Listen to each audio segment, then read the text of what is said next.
নমস্কার বন্ধুরা, আজ আমি আপনাদের সাথে শেয়ার করব নিরামিষ ছানার ডালনা। তো তার জন্য এখানে আমি টুকরো করে কেটে নিয়েছি আলু, ক্যাপসিকাম, টমেটো আর কাঁচা লঙ্কা, আদাটাও বেটে নিয়েছি।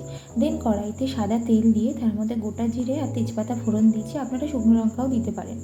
টুকরো করে কেটে রাখা আলুগুলো তেলের মধ্যে দিয়ে ভালোভাবে ভেজে নিয়েছি। আলুগুলো একটু ভাজা ভাজা হয়ে গেলে এর মধ্যে টমেটো, ক্যাপসিকাম আর কাঁচা লঙ্কাটাও দিয়ে নিয়েছি। দিয়ে আরও একবার নেড়ে নিয়েছি। সামান্য নুন অ্যাড করেছিলাম যাতে টমেটোটা গলে যায়। দেন আমি তারপরে আদা বাটা দিয়ে দিয়েছি, হলুদ গুঁড়ো, লঙ্কা গুঁড়ো, জিরে গুঁড়ো সব এক এক করে দিয়ে ভালোভাবে কষিয়েছি যতক্ষণ না তেল ছাড়ে। লঙ্কাটা আপনারা স্বাদ মতন দেবেন, যেমন ঝাল খান। দেন আমি ভালোভাবে কষিয়ে নিয়ে ঢাকা দিয়ে দিয়েছিলাম জল ঢেলে।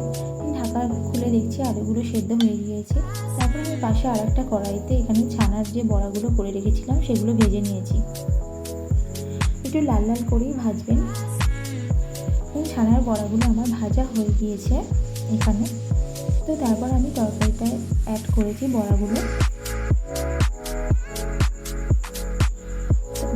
দিয়ে আমি তরকারিটা আরও একবার ফুটিয়ে নিয়েছি। ঘি আর গরম মশলা দিয়ে নিয়েছি শেষে।